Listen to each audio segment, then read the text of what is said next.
Welcome, everybody, to another episode of Strife's Sanctum. My name is Citizen Strife, and you should not be fooled. We have many different episodes going on all at once, but you may see this and think, we did Kingdom Hearts already. Well, we did, except I did it. I didn't do it with my friend here, LeighClipse, who actually played the game with me on my channel. So she asked to join us for a post. She asked to join me for a post review of Kingdom Hearts, and I get to shut my mouth for once, which is a godsend for her. And she gets to talk about her experiences with the game because she is intimately knowledgeable with the franchise, and I'm just an idiot. So how are you doing, Leigh? I'm okay. And you're not just an idiot. I know I'm not gonna get over the self-deprecation humor. I'm just not gonna do it. Well, if it helps, you're my favorite idiot. Yay, I'm somebody's favorite. Please remember to subscribe to Strife Sanctum for more stupid shit like this. Anyway, but yes, I did a review of this last year, and that was back when I had less of an opinion of this game because I had really no knowledge of the franchise other than the first two. I posted it, and that's how we got started. Leigh took a look at it and was like, I want to have fun. And look where we are now. You've been in like 4 or 5 separate playthroughs. You did the Kingdom Hearts one. I think you played that one. That was the first one you actually played. And Legaia as well. So you played Legaia, you did the other ones, but Kingdom Hearts you did. No, the first one that I actually played for the channel was Uh, it was it was Dino either Crisis? it was Legaia. Yeah, I think it was like And then Dino Crisis. while we were shooting Mm. Legaia, we took a break for a day and I did Dino Crisis. Oh yeah, yeah, because we beat that in like no time flat. It was kind of crazy. Um, but yes, Legaia was first. But really, what started everything was I had weird opinions about Kingdom Hearts, which were weird because I played them and really didn't understand the franchise very well. I stopped playing them around Birth by Sleep, and they'd released like 5 or 6 games after that point. So Leigh asked to join for the Final Fantasy stuff and all the other stuff. And recently we had a poll about, hey, let's try Kingdom Hearts. And then people said, yeah, that sounds cool. So we did Kingdom Hearts, and the playthrough was cursed beyond belief. The first But we did time. it. Yes. Yes. Actually, the first two times. Yes. But we're not going to harp on that. We're going to harp on the good stuff unless Leigh wants to brag on the game anymore, because that was my job.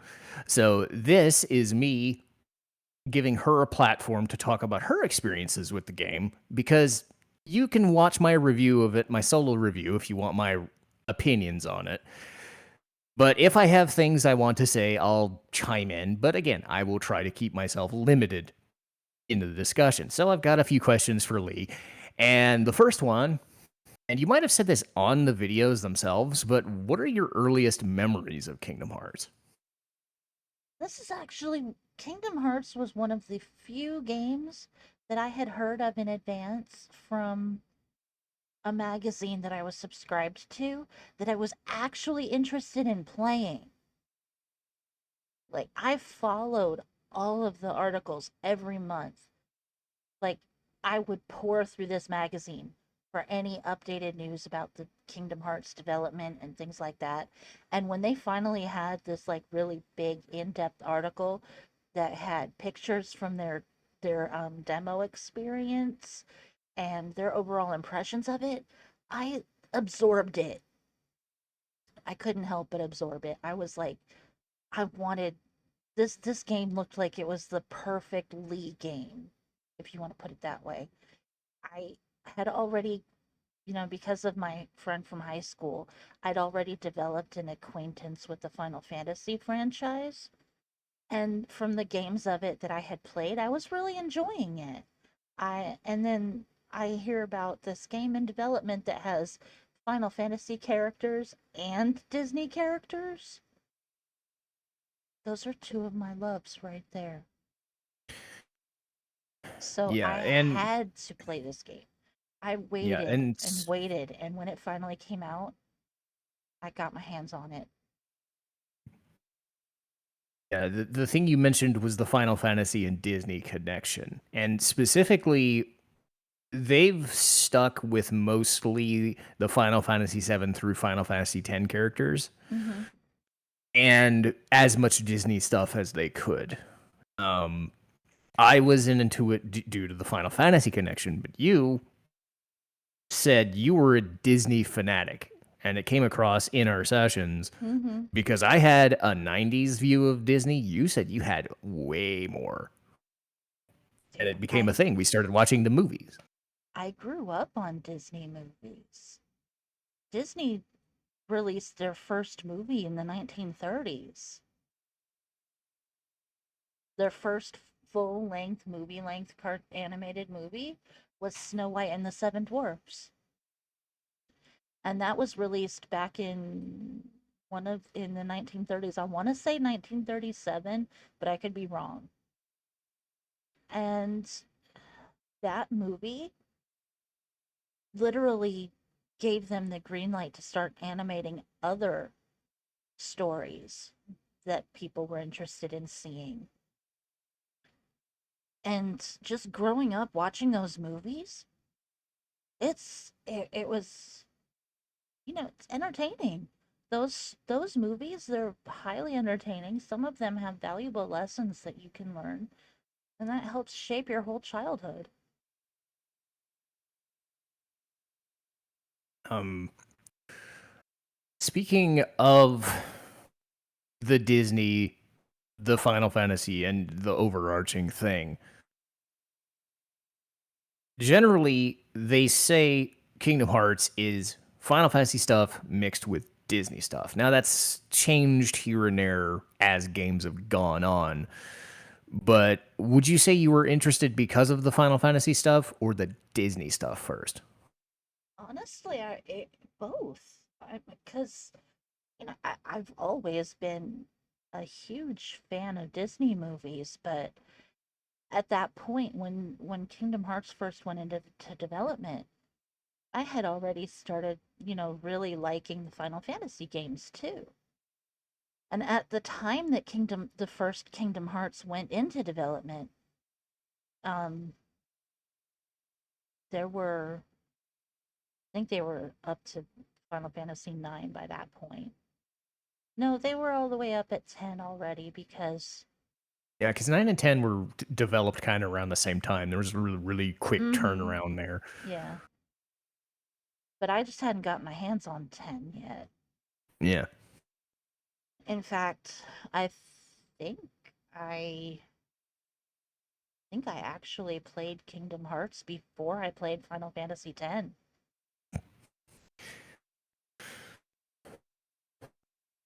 If you Yeah. if you can believe that. No, no. I mean, Final Fantasy 10 came out like mid-year 2001, give or take. Kingdom Hearts was like mid 2002 or early 2002, so I can believe it. I know for me, like when the PS2 was launched, like Final Fantasy X was the game I played. But you also had stuff like Metal Gear Solid 2, I think was also a near launch or something like that. So those were like the games for me. Kingdom Hearts was still a big deal to me because of that Final Fantasy connection there. And you, again, and jokes aside, you see Cloud and you see other characters like Squall slash Leon, Aerith, and Yuffie around. You're just like, oh my god, what are they going to sound like? Because we had voice acting this time. I was like, Uh-huh. what? And Yeah. and you teased me, but oh my God, Cloud. I mean, I mean, and I think what's funny is that like this was before they turned Cloud into Mr. Mope with Advent Children, but they were already trying to turn him into that with the Hades thing. But again, it's one of those like perfect crossover scenarios where they had an original IP that they could have like not done any of the Disney stuff. They could have just had Sora and Riku and Kairi in there hopping to different worlds like a multiverse kind of thing. But I don't think like multiverses were a thing like they are now, like 5 or 10 years later with say Marvel and DC and all that. Um, but Disney gave them the perfect excuse to say, okay, what can we do? Oh, I know. Let's do a crib sheet of all the Disney movies that we can think of. We add that one, that one, that one, that one, that one. And then they get to the Kingdom Hearts stuff. And eventually the Kingdom Hearts stuff takes its own place after a while because they've established it. But when it comes to that original game and how they did the Sora, Riku, Kyrie, Heartless, the Kingdom Hearts stuff, not the Disney stuff, not the Final Fantasy stuff, purely Kingdom Hearts material. How do you think they did in that first attempt? I mean, I think they did great. That game obviously was very well made for its time, and as you can see, it's spawned a gigantic franchise. I don't think they were counting on just how popular it became from when they first released it. I think they sold like 50 million copies or something like that at last I checked. It was like 40 or 50 million. They somehow So, managed to create a game that appealed to almost everybody. mm, Like you had your diehard action RPG fanatics that were going crazy for this game. Because yeah, it had these edgy Final Fantasy characters in it, but then you had moms that were buying this game and giving it to their kids because hey, it's got Disney characters in it. It can't be that bad. no. That was the angle that I used to get my hands on it, by the way. It makes sense. And especially with the first one, because later on, and this is something I didn't express in my review, was just how, like, I wouldn't say mean spirited, but morose the later games would get because the first one obviously went for a much lighter tone. In later on, they got a lot heavier because they went for a teen rating. Okay. But I can understand for that first one, their main goal is like, how do we like show people the Disney stuff? How do we dabble in the Final Fantasy stuff here and there, you know, but not overwhelm people? You know, And the if you think about it, the tone shift that happens throughout the story is kind of like symbolic of Sora growing up. yeah, Because in the first game, he's 14. He's still very much just a happy-go-lucky kid who's really cheerful, and he yeah, doesn't let anything get him down. But then it's as almost every absurd.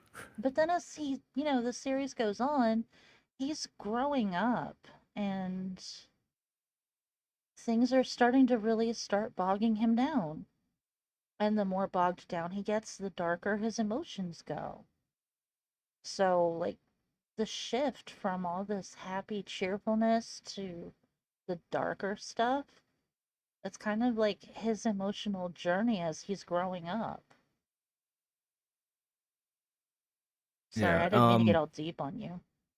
Well, and that's the thing that I didn't realize at first because contrasting because for me what I would say was when I was thinking of Kingdom Hearts, I was thinking all the dialogue is hearts and darkness and hearts. And really like there was that segment with Maleficent and Riku, their boss fights specifically.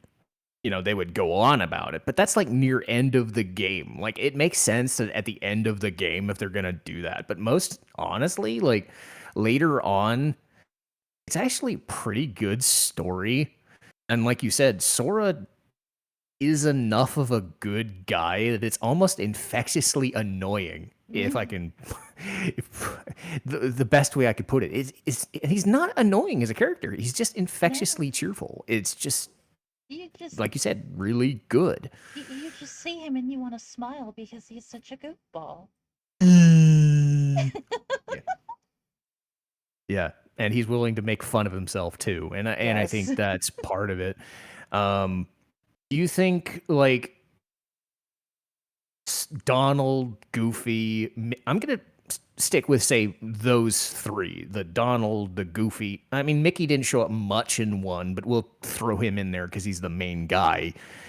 How do you think they were handled as main characters? Um, yeah, pretty accurately, to be honest. I Goofy, just Goofy is very much underestimated by people. yeah. He's kind of like Sora in a way. He's very easygoing, laid back, happy go lucky kind of guy. When he goes through some kind of hardship, which actually does happen, you just don't know it because he doesn't give in to sadness or anything. He just lets it go. Yeah. And he does his best to help everyone else around him. And yeah, he's clumsy. Who's not in some way? His running animation is hilarious. But he's not stupid by far. People always end up saying stuff like Goofy is an idiot. He's not an idiot. He's actually very wise. Goofy knows a lot of things. And he's got really good insight. Mm. I think the phrase would be like down to earth. He's very Um, down to earth. He's yeah. he's a very down to earth, laid back, easygoing kind of guy. Yeah, And he's kind of the peacemaker because Sora and Donald can't stand each other half the time. they fight because they're so similar. Oh yeah. Let's go here. No, let's go here. No, oh shit, we crashed into deep jungle. Crap. Donald is your typical hothead who's always got to be right. And half of the time he's so wrong. Mm. Like he'll think of something in his head and he's convinced that he's right. Like for instance, you guys listening don't know, but Strife knows. I've been playing Disney Dreamlight Valley for the last few weeks. Donald is one of the characters that you can unlock to be part of your valley. And literally, his background animation is he will be walking along and then he will trip and fall over. And then he will erupt like a volcano and start literally punching the air like he's trying to beat up the ground. And then he will trip again and get back up and he'll just stand there huffing angrily for a couple of seconds and then nothing. And then it's gone. He's cheerful again. Sounds like my dad. But there's one of his quests is literally one of the quests that you have to do with Donald in Dreamlight is he'll come to you and say that he and Goofy have had this big argument because Goofy is convinced that you can only find catfish in ponds, and Donald is completely convinced that you find them in the ocean. So, of course, they come to your character to kind of. Donald comes to you looking for confirmation that he's right. And what ends up happening is, you go to the beach with Donald and go fishing for catfish. 10 fish later, there are no catfish, by the way, in the ocean. 10 fish later, Donald realizes, well, maybe Goofy was right. I guess I should go apologize to him. Aw. Yeah. So he's got his temper and he's hot headed, but underneath it all, he's very courageous. He's got a heart of gold and he's really just looking out for everyone that he knows. He's that I'm using that phrase tsundere, I guess. It's same idea. He's just like, I don't want to do anything. Then he does it. He's like, oh, I'm sad. But I did it anyway. I'm helping you out. And then he would do the thing like in the Coliseum where he would say for Daisy, like every other line whenever he wins. I'm like, I thought Yeah, they kind of he was dedicating his wins to Daisy.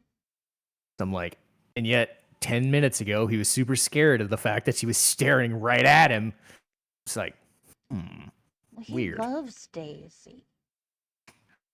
And Daisy loves him too, in spite of all of his flaws.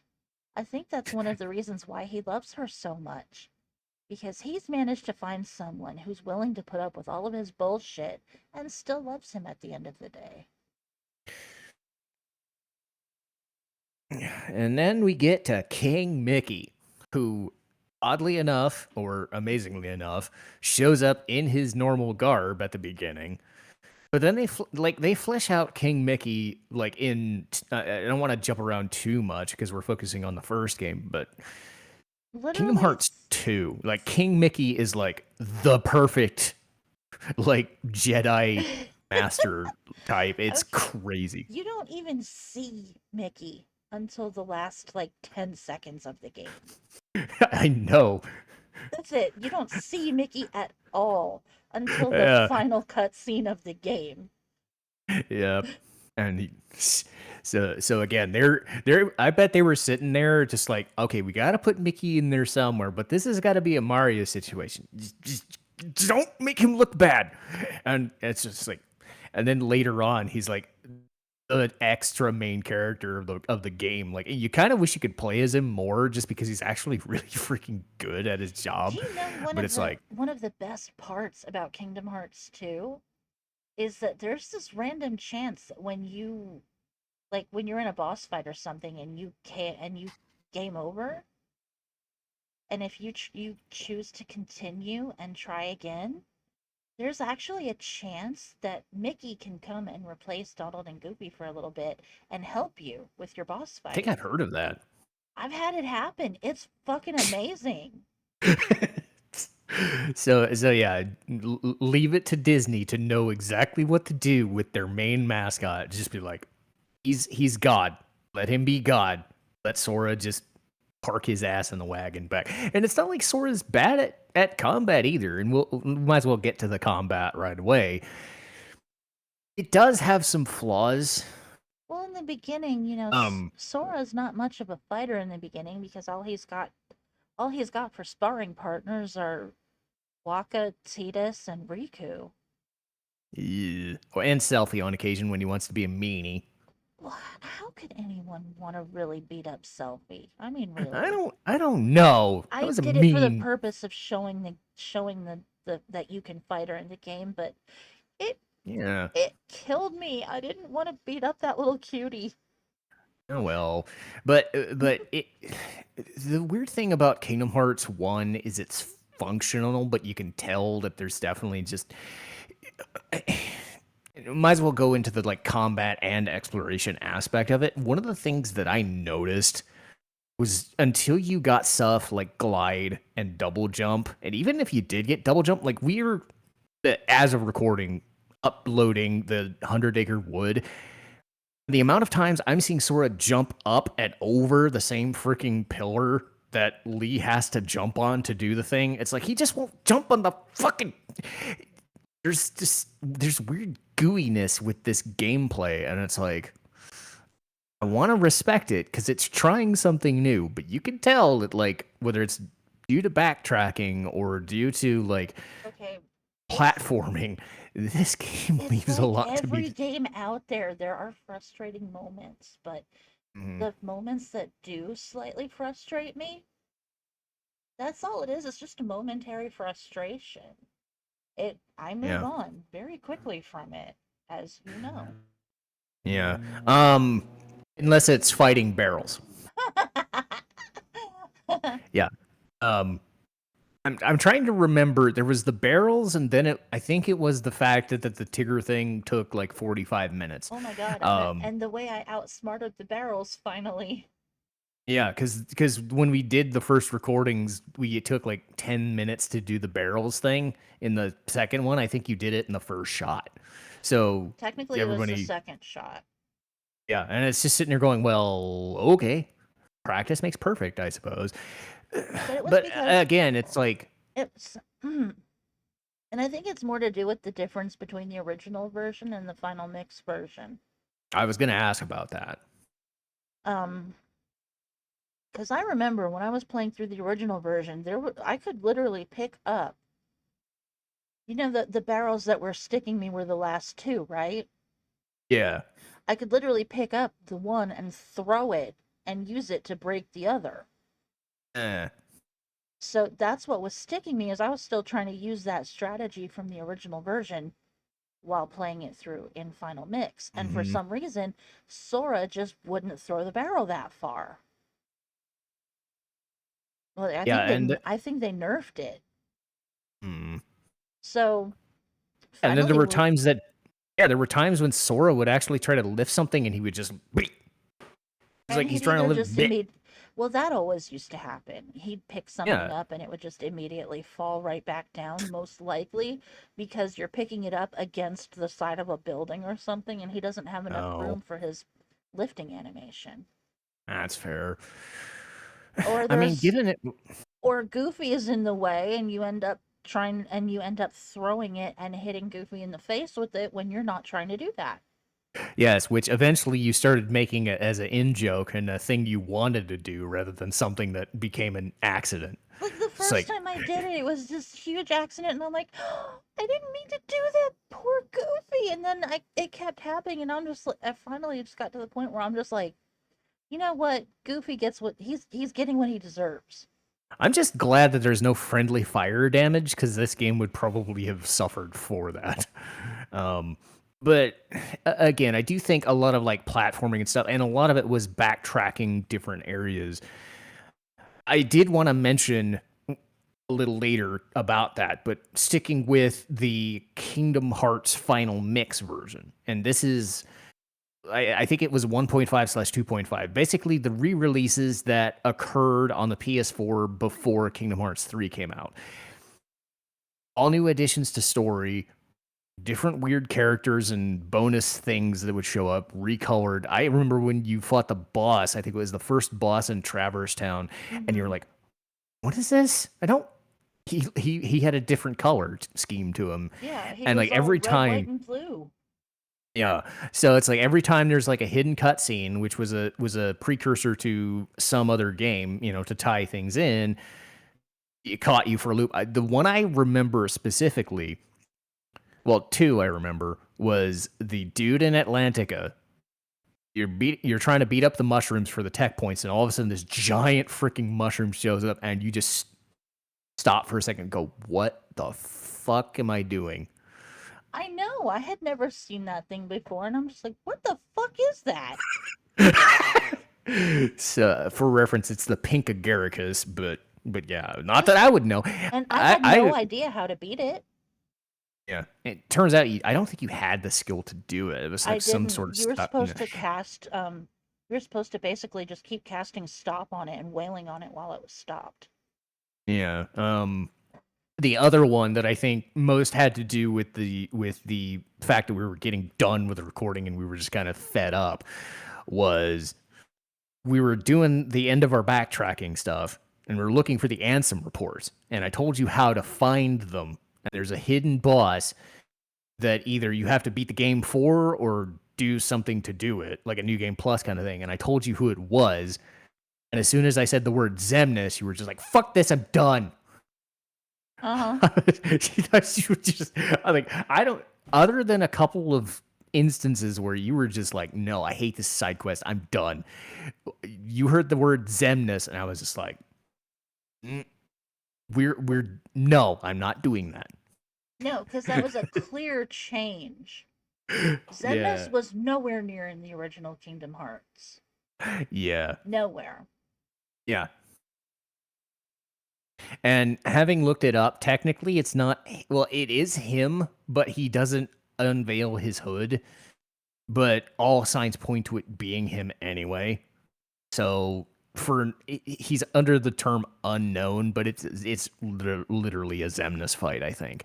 But I'm sitting here going, I'm kind of glad because nah. Then of course there's the whole Sephiroth and Hades thing in the Colosseum. That was joy. That was Uh, fun.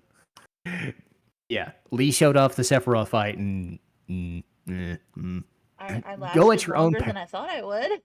Hmm. Both times. Yeah. You were just jumping up in the air, going, "Well, at least not hitting me, so I must be doing something right." I mean, I I'm never not got doing one damage, but I'm single not. hit on him. I know it's more that you hit him, but he wasn't taking damage. That was the scary part. So I'm also in the camp. I was like, look, nah, nah, it's there. Um, My whole gripe with Sephiroth wasn't how hard the fight was. It was who they got to be his voice actor for his battle songs. Lance Bass. Okay, dude, I'm not an NSYNC hater. I'm Team Backstreet Boys, not Team NSYNC, but I still liked some of NSYNC's music. But I'm sorry you do not hire a dipshit from a boy band to cast to be the voice for one of the hottest villains that ever existed. Funny enough, they actually went with a boy band for actor to be Vaughn from Final Fantasy 12. So they I didn't learn their totally lesson believe at all. that. Vaughn is one of the most Yeah. annoying piece of shit characters I've ever seen. So they didn't learn their lesson at all. And I'm sitting here laughing because like most of the cast in Kingdom Hearts is great. I said this in my original review, and like all the time, whenever I had a chance, whether we were talking about it as in passing or not, like I would just sit there and go, I Okay. can have some issues with the dialogue, but these actors, some of them were the actual movie actors, some of them were replacements for the old school. Because again, you can't have people from the 50s unless they're still alive, Yeah. because like Maleficent or something. But it was like, and I would always point to Maleficent, and then I'd watch the actual movie, while we were recording, and I'm like, oh, I get it now. Yeah, he didn't get why Maleficent was such a great movie villain. Yeah, because I'm sitting there just going, okay, I like her as she is in Kingdom Hearts. I'm totally fine with this. But again, it's like they got as many people in the Disney canon because they try to keep as many people as they can. Contracts be damned sometimes, or they do enough with soap opera actors or movie actors. Haley Joe Osment, for one example, is Sora, and he's always been Sora, which is a good thing. 'Cause that consistency, but Kingdom Hearts outside of the Lance Bass situation, and again, I'll laugh because he always puts his Facebook profile or Twitter profile as original Sephiroth voice actor, like as an in joke, because he's got that to his name at least. But you're right; Yes, it's he just like does. you no. It's a slap in the face to everyone who has ever been a Sephiroth fan. Well, and the thing is, especially for me, with Disney, you had voice acting for the movies or the TV series and all that stuff. You had to have those, and in some instances, like if you can't get them, like I don't know for Kingdom Hearts 3, I think I told you that if you can't get Tom Hanks, well, 10 or 15 years they had his brother be Woody, so they Mm-hmm. just grabbed him for the video game. So it's like I did not know that, Mm-hmm. because they're running franchises forever. So they Mm-hmm. try to stay internally consistent. Um, Yeah. or in most cases with Final Fantasy, they're like, this is the first time we've heard voice actors. And when I'm sitting there going, okay, that sounds like Cloud. That sounds like Squall. That sounds like Yuffie. That sounds like Yeah, I found their Aerith, casting for you these. know. Okay, Aerith's voice actor. Eh, but She it was it worked. she was a Disney star, and then she went on to become a pop star. And Yeah. she And has I didn't never been hate one it. of my favorite people, but she didn't suck. I'll give her that. No, no, and again, they changed her to Mina Savari to fix, to stay in line with the Advent Children stuff. And I said this, I was like, they're different interpretations of the same character, but they both still seem okay. It's when you have Lance Bass, and I've said this, like there's a time when you can have movie actors if they were, the Disney actors before or whatever. There's something to be said for getting the right voice actor because if you listen to the guy Lance Bass and George Newbern, who did Advent Children on for a while as Sephiroth, you're sitting there going, wow. I had that same situation with Jack Sparrow from James Arnold Taylor in 2 to who they got for 3. It's like, oh, that sounds more like Jack Sparrow. I get it now. Because you don't think Mhm. about it until you hear it side by side. And you're just like, oh, that sounds like shit. I bet The I one can. exception, Oh, I'm sorry. Go oh, ahead. go ahead. No, you can go. I was about to say, I bet I can tell you something that will never make you look at Aerith the same way ever again. Uh, okay. Okay, so This you're. isn't this isn't gonna be lewd, is it? Yes, it is. Oh god damn it! Well, let's go for it. Okay, so you know how you're talking about Mina Subari being the voice for Aerith in Advent Children and in Kingdom Hearts 2. Yeah. She was also in this movie called Sugar and Spice. And I her think you told. character in Sugar and Spice was the most foul-mouthed teenager I've ever seen in a cheerleader outfit. She I think literally, you. the first line you hear her speak is, "Son of a blue ball bitch, I always get this one." Wait, so she's basically Madame M from Final Fantasy VII Remake? That's awesome. Why did we get that error? That'd be great for Wall Market. Babe, you have to Um, see that movie. It's the funniest damn thing ever. the, I will put in an exception because yes, we did get Lance Bass, and as much as I like Richard Epcar, who ended up being Ansem later in other interpretations, the guy they got for the first game, Billy Zane, was freaking amazing. Because I Mm. don't think either of us stopped just sitting going, okay, we're shutting up now. We have to hear him speak. It We was just were so like, we were fangirling and fanboying over Billy Zane so hard. yeah. Yeah, I can admit it. I don't care.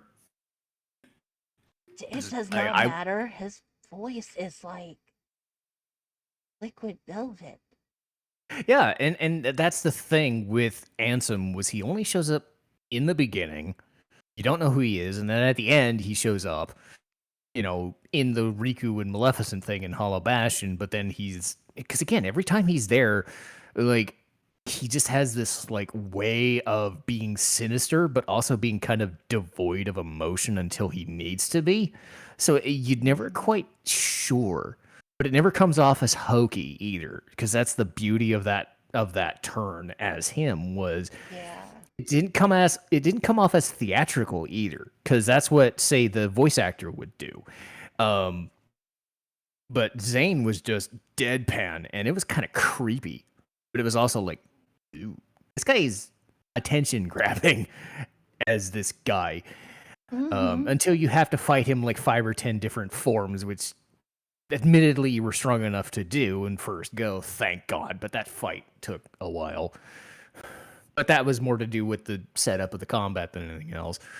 Um, but getting off the voice actor thing, let's see. I talked about the multiverses, the going to different worlds and things of that nature. Were there any worlds that you went to, whether it was playing it for the first time, playing it by yourself, or in this playthrough, that were like, this is my favorite, bar none? Um, Honestly, I think I felt that way about Neverland. I actually really liked Neverland. That's a surprise. But you didn't think I liked that one? I, I, I was just sad that it went by so fast. yeah, because most times it took 2 to 3 episodes to do one. Neverland, you just did it in one. I think for me, and again, I'm not as familiar with Peter Pan as I should be, but it's like a lot of it was the ship. And I think they Yeah. brought it back in other games, but it just felt like you're there in the ship. You're not like when you do get to fly, it's kind of late in the game and you're in the clock tower and it's cool, but it's like everything's done. So I didn't feel it was all magical. It just felt like, oh, it's a ship. It was fine. Okay, getting to run around the Jolly Roger was actually really fun. Ah, But but I don't know, I guess for me it was just the magic of flying. I love oh that. yeah. I just loved that. I love being able to just literally go anywhere I wanted to go as long as I knew I how to did I fly. I did like Tinkerbell. Tinkerbell is I adorable. I love how she just had annoyance for Donald because Donald would keep laughing at her, and he was just like, "No, not taking your shit. I'll kick you in the face." She kicked him right in the beak. It was awesome. Yeah. Were there any worlds that you didn't like? And I can kind of already tell one that you're gonna mention, and it's probably the same one I'm gonna mention. Are you So thinking? do we mention it together? Okay, let's go. One, two, three. Deep jungle. Atlantica. Wow, we went for different ones. Oh, Okay. but yes, Atlantica. Okay. Well, we'll start with Deep Jungle because that also sucks. I Backtrack City. Yeah, don't get me wrong, Tarzan was a great movie. The Deep Jungle sucked donkey Yeah. balls. Yeah, you're climbing up vines and you're doing stupid things and like the thing where Sora and Tarzan are diving down and they're like on a rail and you're trying to climb and jump over things. That's cool. Everything else is like jumping over hippos and you get the backtracking issue. You Yeah. keep going from place to place. I want to say there was like a spot where if you didn't go to a cutscene, it wouldn't trigger a flag to do another cutscene. You'd spend like 10 minutes wandering back and forth from the. Uh-huh. Mm. Yep. But yeah, but again, it's like I don't think Tarzan is as well liked as a property, other than the Phil Collins stuff or the visuals. I Mostly don't know. because it's Disney tried to put their own spin on Tarzan, but there's only so much they could do because that was actually a property that was clear outside trademarked by the writer's family. Mm. The original Tarzan books were written by Edgar Rice Burroughs. Yeah, I forget. Was that public domain by the time they made the movie, or was it after after that? Because I'm not sure. I'm not sure either, but they had to put special copyright credit in the video game for all of the Tarzan stuff they did. Mm, yeah. Um, but Atlantica. Oh, that's Oh, why I was surprised we didn't go with that one first. Because like those episodes, like I'm not gonna lie. What I find hilarious, and I don't think I've mentioned this to you, is like the Atlantica episode I edited the fuck out of is one of the better performing videos we've done. really? Um, don't ask me why, because Atlantica sucks I'll have to really go back and bad. see. Like, I'm seriously behind. Because you know how I told you I watch all of the Mm. ones that we do? Yeah. I'm really seriously behind on them. I'm still Oh, back I on mean, like you have stuff you're dealing with too, and it's fair. yeah. But again, it's like I don't like to edit things personally. And we've had longer episodes because we're doing this in a big stretch of one day. We're trying to get as much stuff done as we can. Atlantica drove me personally up the wall. I don't know about Lee's so much, but I could tell it was just draining on her because I think she was going to the sunken ship. Dolphin kicked her out of the way to drive her back, so she had to she had to No, get the what dolphin happened back was again. the dolphin dropped me off in this one spot and then Goofy pushed me back out. Oh, yeah. So you had to do the dolphin thing again, and then there was like that thing on the wall that I think you were trying to open to, because there's a Yeah, quick like a fast travel. there Yeah. was a button that you were supposed to push to get the way to Ursula's lair open. And for Mm. some reason, it just wasn't triggering until I finally found like the right pixel or something, which triggered Sebastian to go push the button. Yeah, and then you had to race back to King Triton, which, again, some games I understand it. You don't want to be handheld to do every single thing. I'm totally fine with that. And this was kind of the halfway between the old school, we're not told where to go every single second, versus, hey, we need a little bit of help. Could you just tell us where the thing is? And I could swear that episode went like an hour. Mm-hmm. It was awful. It was And awful. and Plus, it's ugh. okay, the ocean, the ocean is supposed to be this big, vast place, and you're not supposed to feel like. I felt so claustrophobic in Atlantica. Yeah. Like everything was just way too close together. It just felt like really oppressive. Mm. The whole section just kind of like dragged my mood down. Yeah, and then as soon as like I think it was Neverland and Halloween Town and Hollow Bastion, things started like slowly picking back up. And I'm not saying again, I don't want to stress this as we hated the playthrough. We did not. We hated aspects of these worlds that made it so those worlds reflected very badly. because you had things like Alice in Wonderland, which were fine, Mm-hmm. Agrabah, which was convoluted but fine, Mm-hmm. Neverland, which got done in like an episode, right? Like you said, you were enjoying it, Enjoyed it and a little too Colosseum. much. Yeah, the first Colosseum, you did it at like one episode because it was just, hey, let's just do some fights, the Yeah. barrels aside. It was like some aspects of those worlds tried way too hard. I think Monstro tried way too hard to be like a maze and a puzzle, and it was just Oh, like, Monstro sucked. But yeah, so it's like Atlantica sucked more. the entire halfway point of the game is just this big slog, Mm-hmm. and it sours. But again, if you're going to have a shitty part of the game, then it should be the middle, where at least with the ending, you're in better mood. The beginning, you do not want a very bad. Like, I'm glad the deep jungle wasn't like the first level. Because imagine if that was the first level. Oh boy. Oh. But getting off that track, because this is meant to be happy and fun. Side quests and looking for fun things to do, summons, the gummy ship. What were your thoughts on all of that stuff? Say you get new abilities, but you can go back and see things and look for new things. What was your Um, opinion on how they handled backtracking? Honestly, I kind of like it because they didn't they didn't close off too much. Hmm. Like as soon as you gain the ability for double jumping, you immediately have new things that are available to you. Because there are some things like, and even some things like if you're really creative about it, there were some things you could get to without double jumping. Yeah. Like,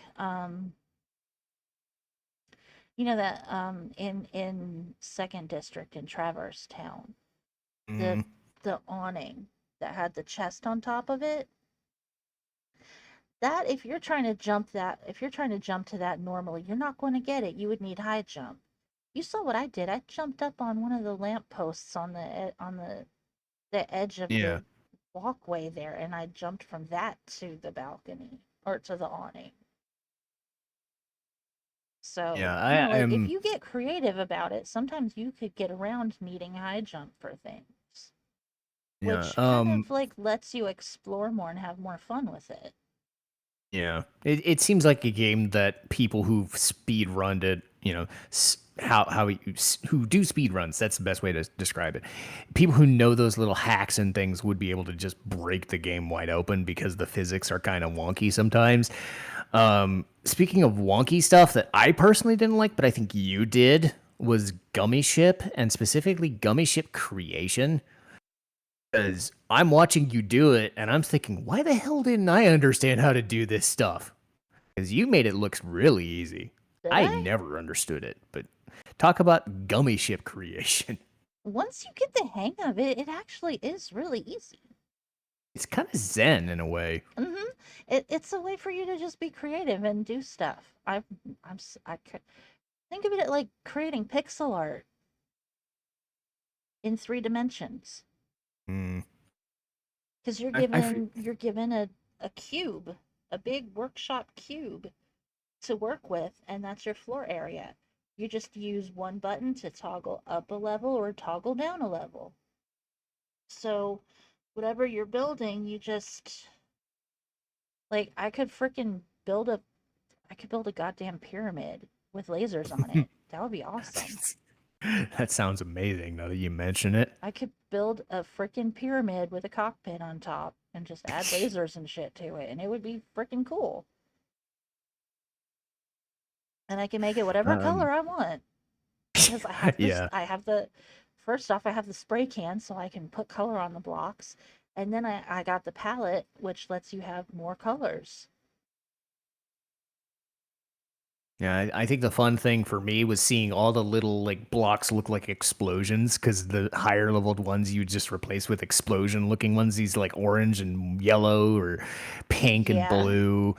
Um, there's 3 levels of armor gummies. You start out with your basic ones are called protect gummies. Because all of the gummies are named after Final Fantasy spells, which I thought was I pretty love neat. that. So you have your basic level blocks that all of the ships are built out of. is Protect gummies. I was sitting there and taking a blueprint of whichever blueprint I wanted, and I was replacing all of the Protect gummies with Dispel gummies, which are the higher level ones. Because it Mm. goes Protect, Shell, and Dispel. So I was going ahead and just getting rid of all the Protect gummies and replacing them with their same shape of Dispel. And I was also Mm. recoloring them so that, like, I was keeping with the original color schemes, but just replacing the colors with colors I liked instead. So, like, where the original blueprint would have, let's say, it would have red and yellow alternating, I was switching it to something like, if not red and yellow, something like pink and white or purple and something else. Just because I'm me and I have to express myself. Well, and to be fair, I think you do have a background in stuff like Minecraft and Sims that I I don't play don't. Minecraft.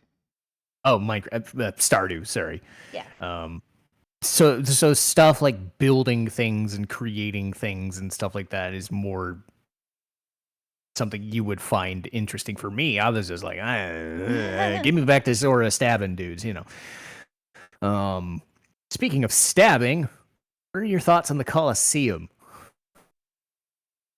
The Colosseum is not one of my favorite places. Mm, I'm not a big fighting tournament person. I mean, it's there. You have to do it to advance that world, but I wish it wasn't 50 fights though. That would have been nice that's to just cut the it down to like Hades Cup, and you saw yeah. what happened with that. Literally, Yeah. I sat there, and the biggest block to me was Hades. It took me, I think, 4 tries to finally beat him. Yeah. And then you get from Hades, you go from Hades to the Rock Titan. And I beat the Rock Titan on my first try, no lie. Yeah, I'm that makes like, I thought that was going to be tougher. yeah. But no, Hades was the big boss fight for that one. Yeah, and then the Ice Titan and then of course the Sephiroth fight are just like nope. Nope. Nope. But Yeah, I think I got my since butt we're handed to me by the Ice Titan. yeah, the Rock Titan was the easy one. Ice Titan just was like I think you were trying to go into the audience like the stands and just get the fuck away from me. Stop stabbing or Uh-huh. or stuff like that. Um Speaking of things that weren't your favorite, we'll get to like overall negatives. Like if you were to say like one or two things about the game that just weren't, and this is an overall just idea, not just combat, not whatever, anything you can think of. Anything that was just, I don't like this, I don't want to do this, this is not fun, and here's why. What would that be, if anything? um,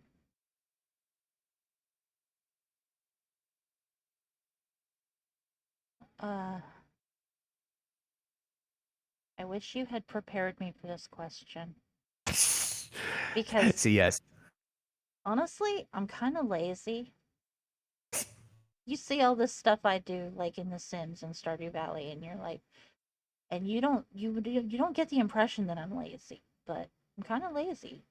So if it comes to a fight like the big Sephiroth Platinum match or something that like a lot of the platforming in that game, I was just like, can I just nope out of this and just say fuck it? No. Yeah, and I think you came across it the nicest way. I think you said specifically, it's not that you didn't want to do it; it's that we were running on a schedule due to life circumstances and just other things that were going on, and it was just like, eh. You were just hand waving it. It was like, we showed it, go away, which is fair. It's like the thing I would always do you know, I was like, yay, Leigh finally understands it. Though you had an actual reason. But that's outside of Well, I did have an the idea. actual But reason. again, I did not have the the patience. time. I don't have the Yeah. time or the patience right now to grind No, and myself it all the way up to level 100 so that I could deal with some of this shit easier. Yeah, and it's like 100 Acre Wood. Like, you warned me that that section would suck, and I didn't believe you until I saw it. And it's not even that the 100 Acre Wood, like, the characters and the aura and the spectacle was fine. It's the execution of stuff like Tigger's whatever, The s- or the story for the 100 Acre Wood is adorable and so great. But to go through that story, you have to go through all this goddamn bullshit. yeah. And I think Pardon what my really struck French. me, well, it was trying to get the nuts for Owl because you couldn't just jump to every tree and grab them. You had to grab one, Take it go to to Owl. him. Yup. You had to One at give a him. time. Yeah, he wants his nuts, but he's very picky about them. Holy shit, that sounded dirty. Better than he deserves. But then right off the top of that, you have the Tigger jumps, then the Tigger pot, and it was just like all at once in the same segment. And it was just like, nah. Yeah. But then you add in stuff like Pooh having the, climb the tree and get honey. It just, again, it speaks to ideas that they tried but didn't work out. And we'll go over that when we do the Final Fantasy I VII, will say you know. this: the when you do the 100 Acre Woods mini games in Kingdom Hearts 2, they're actually a lot easier. Hmm.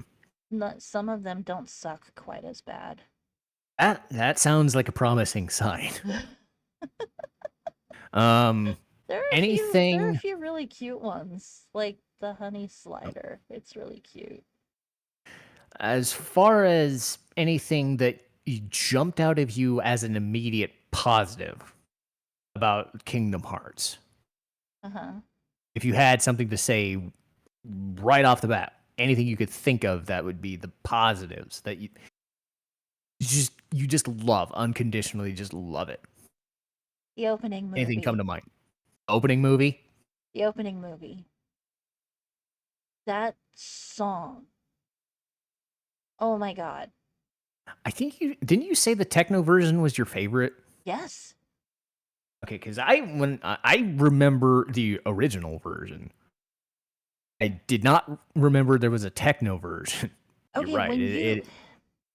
when you put in that, let's pretend for the sake of argument here that we're back in 2002 and we are putting that disc in our PlayStation for the first time.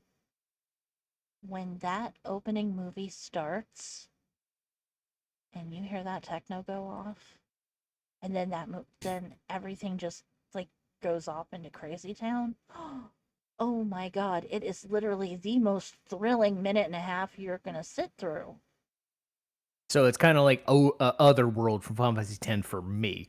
It's the same thing for you with Simple and Clean, the techno version. Exactly. And it's like it was the literal best beginning of a video game I've ever seen.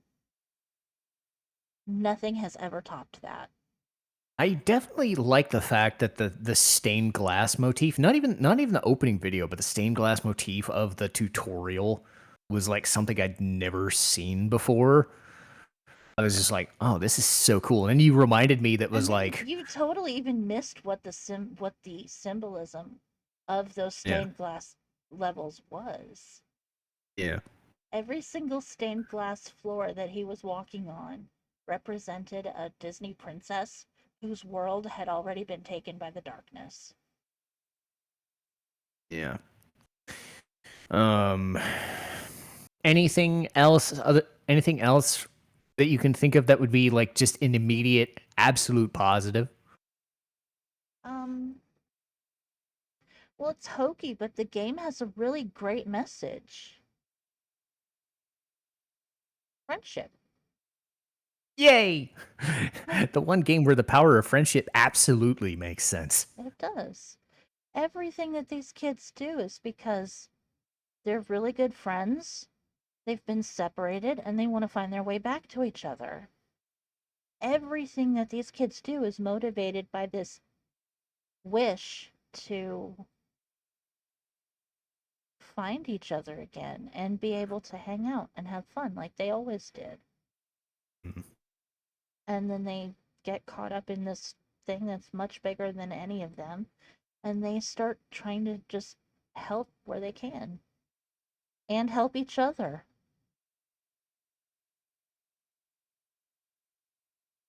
Is there anything else you want to mention about Kingdom Hearts specifically before we head out today? Um, I don't know. I just hope you guys enjoyed watching me play it as much as I enjoyed playing it. Yeah. Because it's one of my favorite video game series. Yeah, and I can definitely attest to having a much better opinion of Kingdom Hearts, having watched you play it, and actually going through the process of learning about the lore and, softening my stance on it. Because if this, and that's good because this is acting as a kind of a refresh, a revisit now that it's clearer in our minds. Is it a perfect game? I don't think so, but it's still very good. And I think as a first time game in a new franchise that could have fell flat on their face, it's amazing. And Hmm. I think it has a lot going for it. I think, as you said, it's like the perfect, like, anybody could find something about this game that could probably speak to them. And if you don't, like, that's totally fine. But like Final Fantasy fans could find stuff in the Disney stuff that they didn't learn. That's kind of me. Disney fans don't know anything about a video game or a Final Fantasy, whatever, could still play it and be like, oh God, I'm getting into this because I'm playing in Atlantica or Agrabah, yay, or other places like that. It's just so much there. Okay, you know what? And The first time I ever played Kingdom Hearts, I had no idea what the hell Halloween Town was. I had never seen The Nightmare Before Christmas. did it ever inspire you to go watch the movies that they were from or watch the stuff? I did eventually see The Nightmare Before Christmas like a few years later, and I wasn't impressed. I actually don't like that movie. But I will Cue it. say, Well, nope. Okay. now that I've seen it, I can see that their representation of Jack Skellington is very accurate. And that is good. I think because that's why Disney has their hand in it too, for better or for worse, is because they don't want their part of the product to not look right. Like Square Enix can do what they want with their own characters, No, I'm it wasn't sure, even but about looks. It was they nailed Jack's character. yeah, the characterization is great. Like when Uh-huh. you see, because again, it's crib sheets of the Disney world. It's not everything, but it's enough that you can understand like what the characters are, what the motivation is, and what they're trying to do. So it's like if you did want to go see the movies again, like that's what we were doing. We would spend time like watching Sleeping Beauty or other things. Like we were watching Moana. I know Moana wasn't part of like Kingdom Hearts, but it's like Sword of the Stone has Merlin in it. And it was like, okay, now I know what Merlin is because of Kingdom Hearts, and then we'll go see Sword in the Stone or we'll watch some other movie. Like we wouldn't Yeah. have done that Sword in the had Stone is the next one that we're planning to watch.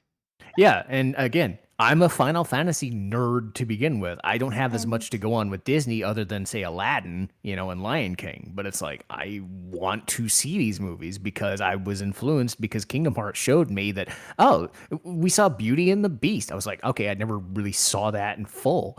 I was like, oh, I get it now.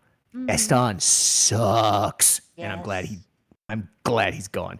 Anyway, but again, that's a good place to call it though, because there's so much about Kingdom Hearts that is it perfect? No. Could it do much of one or less of another thing? Sure. But it definitely builds upon itself and then turned into a franchise that I think everybody can at least attest has a place. It definitely etched a place, not just as an RPG, but as a franchise to itself. And I'm very grateful that Leigh would spend as much time as she did showing me this franchise again and, taking me on a journey to understand it and not just scoff at it. So if you're in the mode of scoffing at this franchise, don't, because we revisited it and I can guarantee you it is definitely a great franchise and I hope we can do more games in the future. I guess But you could say I'm showing you a whole new world. oh, Gotta end on that note. Oh. Well, for LeighClipse and her puns, it's Citizen Strife, and I'll see you next time. Citizen Strife, signing off.